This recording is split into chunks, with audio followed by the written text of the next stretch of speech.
بسم الله الرحمن الرحیم. عزتمندو، تاسو ته معلومه ده چې د مفتی مولا شاکر متعلق ډېر علما چې کوم دي دا خبره کوي چې دا منکر حدیث دی. زه ویم که چېرې دغه علما په جذبه کې بدي باندې دا ټاپه لګوي او دا فتوه لګوي، خو چې ما څومره د ده د خبرونو اندازه واخیسته او ما څومره چې کوم دی د ده بیانونه واورېدله، هغې نه د انکار حدیث بوی باندې راځي. او نننۍ ویډیو کې به زه دا تاسو ته ثابتوم چې دا منکر حدیث هم دی او ورسره منکر قرآن هم دی. نو راځئ تاسو اول نمبر د دې دا ویډیو ګورئ، د دې نه پس بیا ستاسو سره یو څو خبرې کوو. قرآن ویلی دی څوک چې ګناه وکړي غلبه سزا ملاویږي. اوس تا ته وایي چې د ملا په لیدو باندې ګناه معاف کیږي، څوک درته وایي چې په پلنکي مانځه باندې ګناه معاف کیږي، څوک درته وایي چې په پلنۍ روژې باندې ګناه معاف کیږي. نو دا درته غلطه وایي. ثواب په خپل ځای دی، ګناهونه پې نه معاف کیږي. حاجی گناہ نه معاف کیږي، نیکی ملاویږي. نیکی ځان ته شی دی.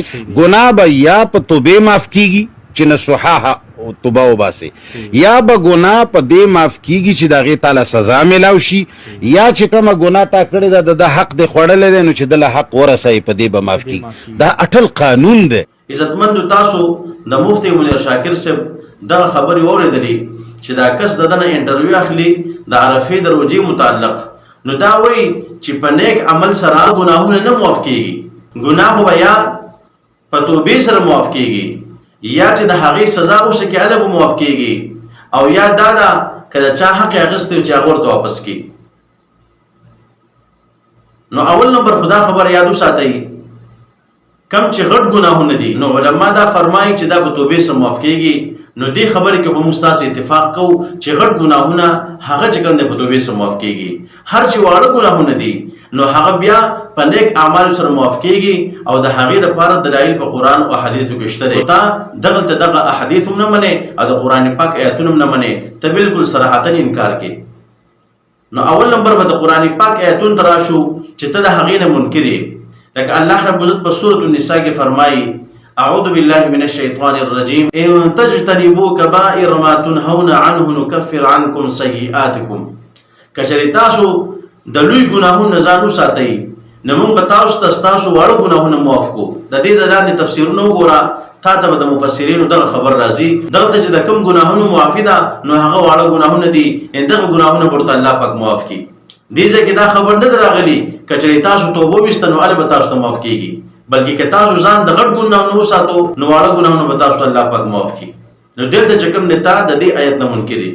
دغه رنګې په سورة نوح کې الله رب العزت فرمایي: ان اعبدوا الله واتقوه واطيعون يغفر لكم من ذنوبكم ويؤخركم الى اجل مسمى. نوح علیه السلام خپل قوم ته وایي د الله رب العزت عبادت وکړئ، د هغه نه ویریږئ، زما اطاعت وکړئ. بیا مخکې څه راځي؟ الله رب العزت به تاسو ته معاف کړي ستاسو ګناهونه.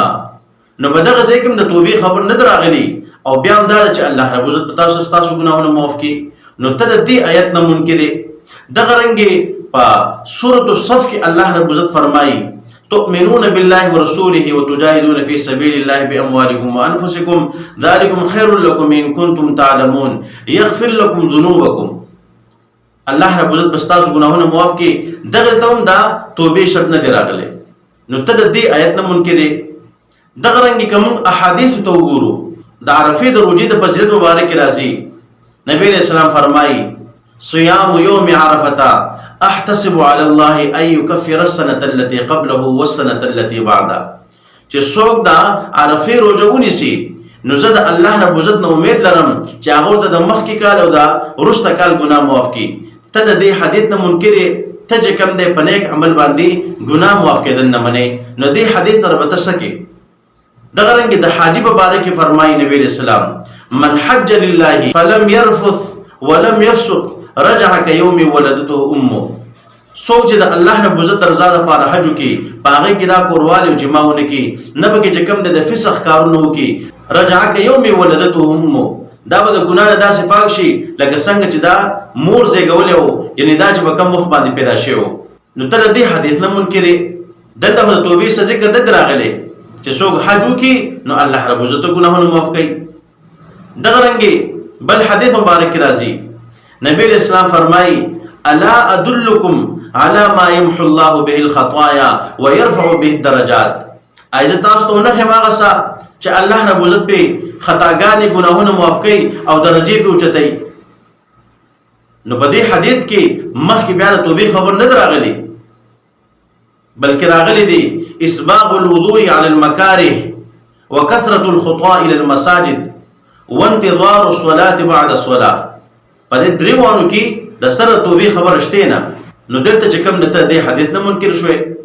دغه رنګ بل حدیث مبارک راځي، نبی اسلام فرمایي من توضأ فاحسن الوضوء خرجت الخطايا من جسده حتى تخرج من تحت اظفاره. چې څوک او د سوکي په خطر قبان او د سوکي دا غي ګناهونه دا غي د بدن لاړ شي تر دې پوري د دې د نکوند لاندې کوم ګناوي هغه ختم شي. دلته چې کوم د توبې کې نه دراغله نو ته دې حدیث نه منکرې. دغه رنګ بل حدیث مبارک کې راځي، نبی اسلام فرمایي الصلوات الخمس والجمعة إلى الجمعة كفارة لما بينهن ما لم تغش الكبائر. په بعض احادیث کې ورسره د رمضان لفظ هم سوا شوی دی چې پنځه منځونه دغه رنګ د یوې جمعې نه بل جمعې پورې، دغه رنګ د یو رمضان نه بل رمضان پورې هغه په دې مسې ګناهونه معاف کېږي تر څو پورې چې دا غټ ګناهونه ونه کې د هغې نه ځان وساتي. ته دې حدیث نه هم منکرې ځکه دلته د توبې قید نه دی راغلی. نو لہذا دا څومره احادیث ما ته پیش کړه، د قرآن پاک آیتونه ما ته پیش کړه، په دغو کې چې کوم دی د توبې قید نه دی راغلی او بیا هم د هغې سره ګناهونه معاف کېږي. خو ته وایې چې نه خامخا توبه به وباسي، یا دا ده چې هغې ته به سزا میلاویږي، یا دا ده چې هغه د چا حق هغې ته واپس کړي.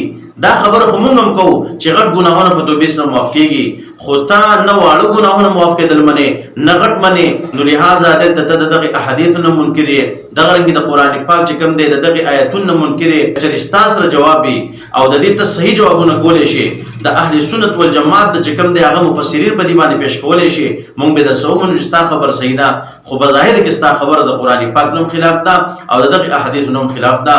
نو د انکار حدیث دا لار چې کوم دی پرېږده، د خلکو په منځ کې شکوک ما چوه، مسلمانان په شک کې مه غورځوه، خلک د نیک اعمالو چې کوم دی مه بندوه، بلکې خلکو ته چې کوم دی د نیکۍ او د نیک عمل چې کوم دی ترغیب ورکړه.